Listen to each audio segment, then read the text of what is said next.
Hello everyone, welcome back to Read-Alouds with Empowered Tutoring. Don't forget to push that subscribe button so you don't miss out on any of the read-alouds that we post. Today we are reading Odd Socks by Michelle Robinson, illustrated by Rebecca Ashdown.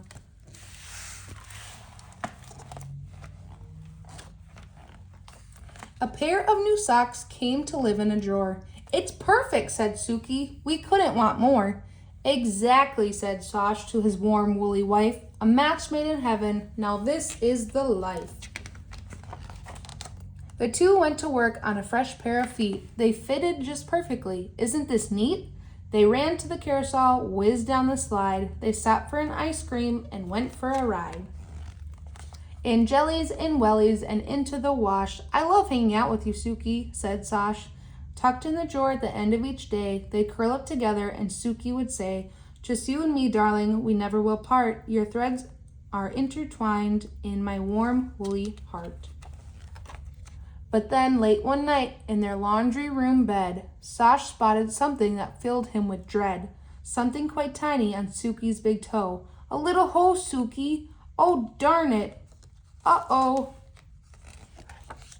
The hole became bigger. The wind whistled through it. A voice said, "You're done for. That's all there is to it." Big Bob was an old sock, a real winter woolly, a loner, a moaner, a bit of a bully. I've seen it before with my first woolly wife. That hole was the start of the end of her life. It started out small, but she soon fell apart. You're bound for the bin. "Gosh," said Sosh, "have a heart. Don't listen, my darling. Calm down now. There. Chuck such a super sock. They wouldn't dare." But later that day in the back of the drawer, "Where's Suki?" Sosh said. "She was right here before." "You've lost her," Big Bob said. "I wish it weren't true, but I can see an odd sock when I look at you. Find someone else, Sosh. Don't go it alone." "There's no point in being a sock on your own."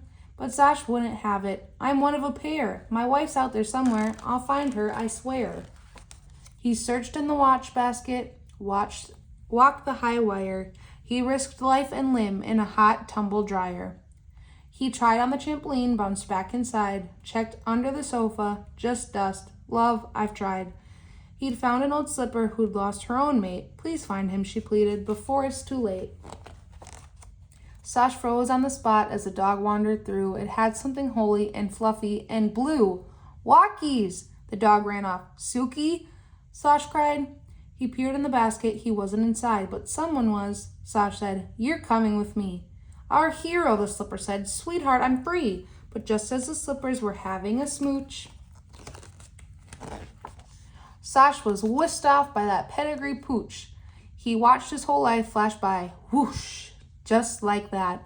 Why couldn't the family have chosen a cat? I'm practically new. Why, I've barely been worn. Now there's just one of me. Rip! And I'm torn. Sosh came around. He was broken and sore. Where was he? The waste bin? It wasn't the drawer. "I've lost her," he cried. "When the going got tough, I gave it my best, but it wasn't enough." "Suki," he moaned in the darkness. "My love, open your eyes," came a voice from above. "You found me, my darling," his dear Suki said, new googly eyes popping out of her head. "Do you remember the glitter, the glue? We'll never part now, my love, not me and you." "A match made in heaven, now this is the life," said Sock Puppet Sosh to his sock puppet wife.